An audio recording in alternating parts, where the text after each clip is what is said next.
Una parada cardíaca.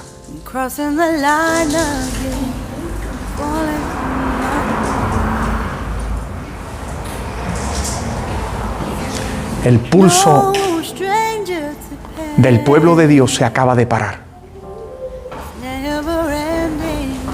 El pueblo del Señor nos da señales de vida. Ha tenido un accidente cardiovascular.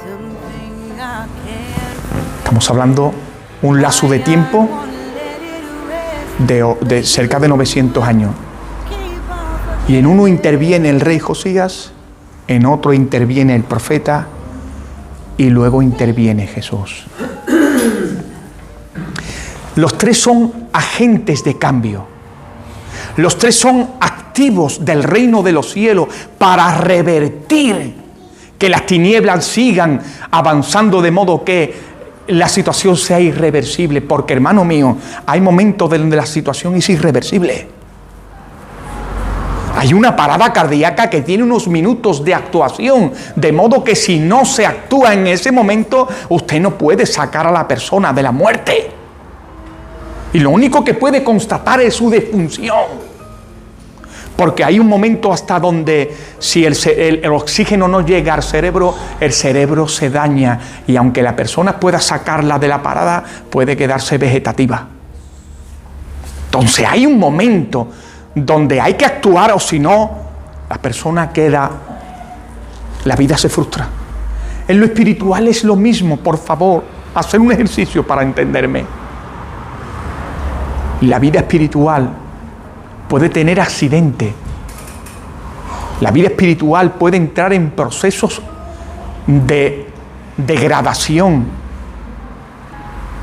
que si no se actúa de manera pronta, la situación puede llegar a un momento, a una situación, perdón que me redunde, que es irreversible. Y hay personas donde ya son irrecuperables. Pastor, un pastor puede decir que hay personas que ya son irrecuperables por esta que sí. Hay personas que ya están tan torcidos. Y cuando hablo de torcidos no me estoy hablando de que están en sus pecados. Si para el pecado siempre hubo solución. Si para el Señor eso no es un problema, o no sabe Dios que estamos esclavizados, perdidos en nuestras pasiones, en nuestros delitos, en nuestros pecados. ¿No lo sabe el Señor? Claro que sí, es que no hay otra condición en este planeta Tierra. Estamos condenados a pecar, sí o sí. Aprendemos a pecar antes de tener conocimiento. ¿Qué repercusión, qué trascendencia? ¿Qué consecuencias tendrá el pecado? El Señor siempre tiene solución para el pecado. Para lo que no tiene solución el Señor es para cuando el hombre ha endurecido su corazón y se ha enquistado en una posición: no quiero de ti, no quiero oírte, no quiero saber de ti, quiero ser mi propio Señor y mi propio Dios. Para eso el Señor no tiene solución, porque ¿cuál sería la solución? Retorcerle el brazo al hombre, quebrantarle la voluntad, y entonces Dios está atentando contra sí mismo. ¿Por qué creen ustedes que muchas personas acabarán en la eternidad perdidos? Porque se han convertido en casos irrecuperables de manera voluntaria. Y quiero decirles que por mi experiencia pastoral y por mi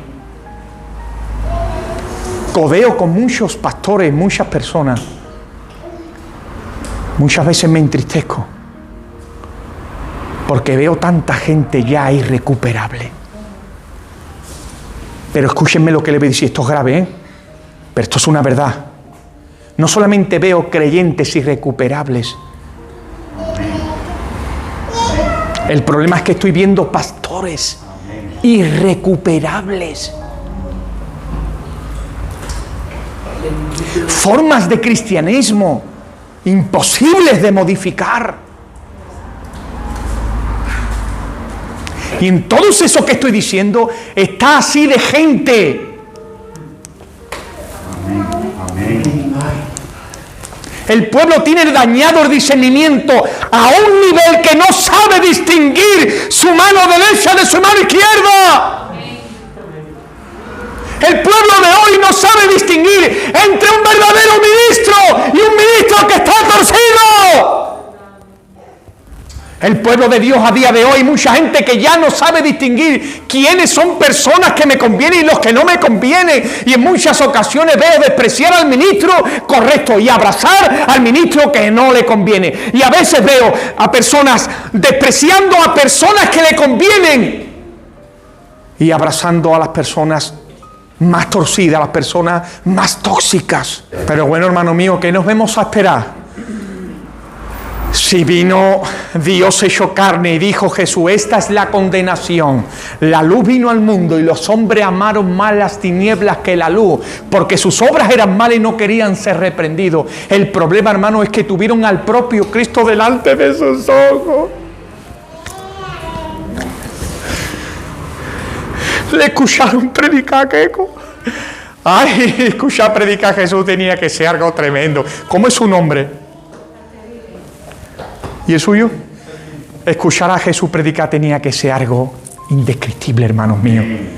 Oh, si escuchas a un predicador bueno y dice tú, aleluya, ¿qué sería escucharle predicar al Señor? Pues en aquella sociedad, que es un retrato de la condición humana, estaban tan dañados, Juan mío, que escucharon predicar, le vieron sanar, le vieron resucitar a los muertos, le vieron curar la lepra, le vieron dar vista a los ciegos, levantar paralíticos que llevaban 38 años postrados. ¿Y sabe cuál fue su reacción? Cero, de modo que Jesús levantó un ay y dijo, ¡ay de ti, Corazín! ¡Ay de ti, Betsaida!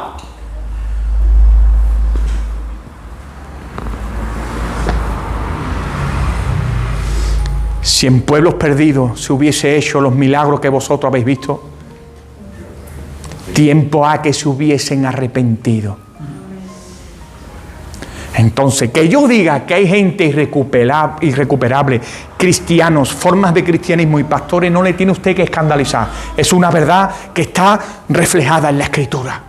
Entonces hubo un rey llamado Josías, que siendo consciente de la situación del pueblo, ¿sabe qué hizo? Acometió una obra de reforma y desde la autoridad del rey impuso la voluntad de Dios, quitó los ídolos, quitó los lugares altos, volvió a restaurar el templo, recuperó la palabra que estaba perdida, estableció la Pascua y se celebró como nunca se había celebrado. Y este rey que hizo una obra tan maravillosa, pues cuando hizo tal obra, ¿cómo se llegó a sentir? Se sintió realizado. ¿Por qué? Porque le dio un cambio desde su autoridad y desde sus recursos a la situación del país. No es cierto, pero era un ingenuo. Porque vino una palabra al profeta Jeremías y le dijo el Señor a Jeremías, ¿has visto la obra que ha hecho el rey Josías? Para aplaudírsela. ¿Has visto cómo ha puesto la nación patas arriba, quitando todo lo dañino? Sí, pues te voy a decir una cosa, profeta mío, no creas que se han vuelto a mí de corazón, sino que se han vuelto a mí fingidamente. Esto, hermano mío, es desolador. De modo que hay un hombre que comete una obra tan terrible, que impone la voluntad de Dios, quita todos los estorbos, los ídolos, vuelve a recuperar el culto espiritual, y el pueblo, en vez de reaccionar sinceramente, reacciona de manera fingida. Sí asisten a la liturgia, sí forman parte del círculo religioso, sí celebran las fiestas, hacen los sacrificios, pero dentro de sus corazones seguían en sus maldades. ¿Me sigue? Por favor, este médico de cabecera es bueno, pero comete un error. Comete un error. ¿Cuál es, pastor? Que es ingenuo, que tiene fe en sus propias herramientas y en su propia forma de hacer, y cree que con lo que ha hecho ya está la obra hecha. El Evangelio está lleno de ministros y de cristianos ingenuos, que se cree que haciendo aquí 4 cositas, 4 parches y 4 mejoramientos y ya está todo hecho. El profeta Elías ve al pueblo tan perdido que el pueblo no sabe si Dios es Jehová o es Baal. No sabe si Dios es el que les enseñaron sus ancestros y la tradición de los judíos, o es este nuevo que hay que en sus prácticas ceremoniales había sacerdotisas prostitutas, donde usted iba allí al culto idolátrico y mantenía relaciones con aquellas mujeres, y luego los niños, si nacían niños de aquella relación, pues se sacrificaban y se les metía fuego. Por favor, ¿me están entendiendo? ¿Veis lo escandaloso de no saber si Dios es una cosa u otra? Pues llega Elías, atento, que vamos, Llega Elías y dice, por mi palabra ya no llueve más. Y se pega 3 años sin llover en la nación de Israel. El Señor ha bendecido los campos nuestros con su lluvia. Y el fruto y el ganado, en vez de ustedes honrar a Dios, se lo lleváis a vuestros ídolos y allí lo sacrificáis y lo honráis diciendo, gracias a ti, Dios Baal, es que tenemos esto. Pues ahora por mi palabra ya no llueve más. Y empezó a venir una sequía tan terrible, hermano mío, que los animales se volvieron famélicos. Los campos quedaron achicharrados. Para decirle, ahora venga, si tu Dios es el que te prospera, va porque te la prospera el campo. ¿Habéis visto que no puede ser? Atento, y le dice, se tiene que esconder porque quieren matarlo. Y cuando se encuentra con el rey, le dice el rey, lo ve el rey a Elías y dice, te mataba ahora mismo. Tú eres el que turba a Israel. Dice que yo turbo a Israel. ¿Has visto cómo los hombres de Dios son perseguidos y no se les reconoce? Y entonces se les acusa de que son los que traen el mal. Usted métase en una conversación y cuando todo el mundo esté disfrutando de las glorias y de las tonterías, usted establezca la voluntad de Dios. Usted va a ver cómo le van a mirar y va a empezar a notar los corazones, cómo se revuelven contra usted, porque le van a decir, con lo agustito que estábamos con nuestras cosas, nosotros ya tenemos un relato hecho de cómo tenemos que vivir. Ya ves venir tú aquí a torcernos y dice, tú eres el que nos turba. Dice Elías, no, yo no soy el que os turbo. ¡Soy vosotros! Desde un reinado tóxico que habéis establecido, los demonios habéis establecido 900 profetas paganos y se sientan a la mesa del rey y la reina, y estos profetas son los voceros que tienen el oído del pueblo y el corazón torcido. Déjame que diga hoy, estoy cansado de escuchar ya a tanto palabrero que no tienen respeto ni temor de Dios y van saliendo a las redes sociales diciendo lo primero que se les ocurre, y el pueblo sin discernimiento, con tal de que le agrade al oído, con tal de que le haga sentir 4 emociones, el pueblo se fascina y luego oyen a un hombre de Dios y no lo pueden escuchar.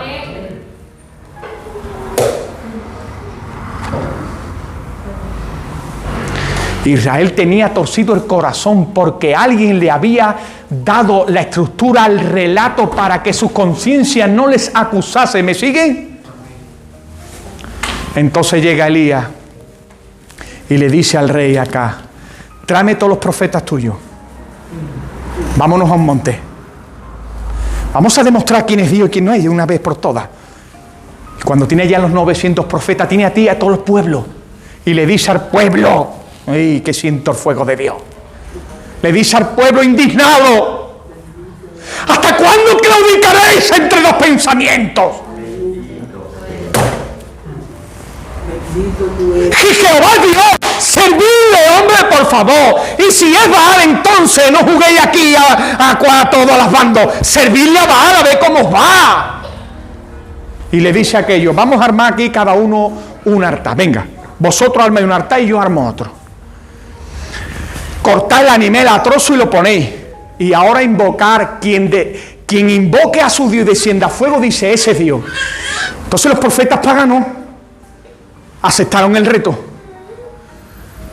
armaron el altar, pusieron la carne allí y empezaron a decir, Dios Baal, responde no. Una hora, otra hora, otra hora, otra hora. Y ya Elías se reía de ello, dice, y yo ve si está trabajando, os ha entretenido, a ver si se ha quedado dormido, llamadlo más fuerte. Y aquellos profetas falsos, márgame, que nos está dejando malamente, ya cogían, hermano mío, herramientas y se autoinfligían heridas. Pasó toda la noche y vino el día siguiente y no había contestado. ¿Qué va a contestar si es una invención de sus corazones? Entonces le dice el profeta al pueblo, venid para acá. Mira cómo está el altar arruinado. Mira cómo está el altar de Dios. Traerse piedra, vamos a restaurar el altar de Dios. Ay, Señor. Y cuando, chato mío, vuelven a restaurar el altar. Cada piedra en su sitio. 12 piedras que representan a la nación de Israel. La nación debe de ser un altar para Dios. Las iglesias deben ser un altar para Dios. Las iglesias deben de dejar de ser altares a los hombres, altares a los predicadores, altares a los cantores, altares a las denominaciones y altares a todo lo que se le inventa. La iglesia tiene que ser un altar consagrado para Dios. Amén. Amén. Eso es amén. Pero si no está aquí, ¿cómo vamos a levantar un altar entre todos? Entonces cuando arma el altar y se pone el animal, hacer una zanja alrededor. Y en tiempos de sequía, donde el agua era un bien muy preciado, dice, traerse agua por aquí y llenar toda esta zanja de agua. Así que vamos a desperdiciar. Escucha la fe del profeta. Escucha la fe del profeta. Cuando empaparon todo de agua, era imposible que aquello ardiera ni con un cerillo. Y entonces dice el profeta, Dios mío, santo, ay, si levantáramos nuestra mano al Señor y nuestra voz. Si tu altar está apagado, por favor, hazme caso. Hay uno arriba que está deseando que se lo pidas. Está apagado porque no le hablas, porque no te relacionas con él. La falta de relación con el fuego hace que no arda el altar. Y entonces dice, Padre mío, si tú eres Dios y yo soy tu siervo, para demostrarle a toda esta gente de que tú eres el Dios verdadero, descienda fuego de lo alto. Hermano mío, dicho y hecho, descendió el fuego del Señor, quemó la víctima, consumió el agua y les quedó claro a toda aquella gente quién era Dios. Y cuando quedó claro le dijo a aquel pueblo, venga, quitad del medio ya a todos estos paganos y quitadle las vidas. Cuando termina de hacer la obra, le dice al rey, vete ya para tu casa que ahora va a llover, porque como el pueblo ya ha respondido a Dios, pues va a llover. Va el rey a su casa y se lo cuenta a su señora que era la cobra. Qué bicha, qué mala era, hermano. Y dice Jezabel, una mujer de las tinieblas, ¿eso ha hecho Elías con mis profetas? Porque hay gente que no quiere que le toquen sus falsos maestros, Ahí no quiere que le toquen su denominación, Pues Jesús le dijeron sus discípulos, ¿has visto el templo? Dice Jesús, el templo será destruido. No quedará piedra sobre piedra. Entonces dice aquella mujer media demonio, así me hagan los dioses, si mañana no le quito la vida yo a Elías. Y Elías se enteró. ¿Sabe qué le pasó a Elías? Le entró una depresión, le cogió un desánimo que dijo, yo ya no soy más profeta, ni soy más nada, este pueblo no quiere de Dios. Si este pueblo que necesita, ¿sabe lo que necesita el fuego? Que el pueblo, que este fuego que cayó en el altar caiga sobre ellos y los consuma. No hay esperanza sobre este pueblo. Porque el profeta fue consciente del nivel de torcedura de aquella nación. Y entonces, uno fue un ingenuo. Y este también fue un ingenuo. Creyó que por lo que había hecho, la reacción del pueblo iba a ser instantánea. Y como no fue como él creía, se deprimió y se quiso morir. Os digo una verdad pastoral de mi parte, no han sido pocas las veces que yo he estado rozando esto. Las dos cosas. Creyendo que porque hemos hecho 4 cosas ya se había iniciado el camino correcto y ya no pararía. y otras veces me he desanimado, me ha tenido que sostener el Señor, y el diablo me ha dicho que el Señor lo reprenda todos los días diciéndome: lo que haces no sirve para nada. Ahí no hay gente que quiera de Dios. Ahí hay gente que quieren entretenimiento, otros porque le cae bien y otros que yo que sé que quieren. Pero quiero decirte que no vas a hacer la obra. Y en algún momento que comió, he sentido ese amague de renunciar. Te lo prometo, hermano. Los confieso, hermanitos míos que estáis visitando aquí. He sentido ganas de renunciar porque echa un vistazo y digo, lo que pasa es que como Elías viene el Señor y te hace una torta al ascua y te dice: come y bebe, que hay mucho camino. ¿Sí? Y ya terminamos llegando al catedrático. Mi Cristo bendito. Dijo Jesús una cosa. Esto va a ser muy corto. Dijo Jesús: ¿a quién compararé esta generación? Dice: los comparo a unos niños caprichosos que le tocaron flauta y no quisieron bailar, y le tocaron endechas y no quisieron llorar. Será más terrible el castigo para Sodoma y Gomorra que para vosotros. ¿Sabía Jesús lo torcido que estaban los hombres? ¿Sí o no? Pero Él es diferente. Y contó una parábola. Ahora voy a gozar. Dice: un hombre iba andando por un camino chato. Y cuando iba andando por un camino encontró un tesoro. Lo escondió. Compró el campo. Y se quedó con el tesoro. Dice: así es el reino de los cielos. ¿Qué es lo que está mostrando Jesús? Que el campo es muy amplio.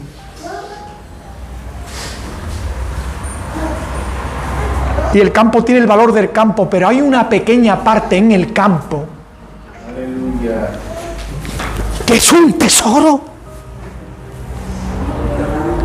Y lo que está diciendo ahí es: yo sé que cuando yo me dé en la cruz, cuando yo me entregue por el ser humano, no todo el campo me va a responder.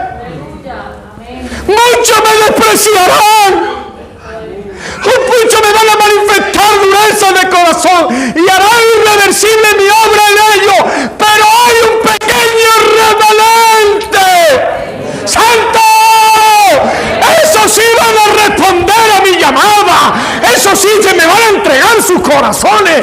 Esos sí me van a ver y me van a amar. Pues yo digo una cosa: me entregaré por el campo entero para quedarme con ese pequeño tesoro.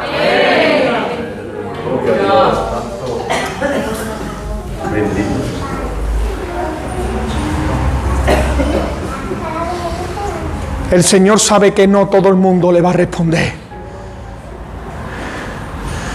pero para Él considera un tesoro al punto de dar su vida en la cruz del Calvario por ese pequeño remanente que está dispuesto a renunciar a su criterio, que está dispuesto a renunciar a sus patrones mentales, su ideario, su cosmovisión, a ese que no se va a fiar de sí mismo y se va a entregar a la voluntad de Dios de todo corazón. La voluntad de Dios interpela al hombre. La voluntad de Dios hace que el hombre sea consciente de que no está bien, pero la voluntad de Dios te salva. Decide hoy si eres campo o eres tesoro. I dare you to fix me. I'm crossing the line again, falling on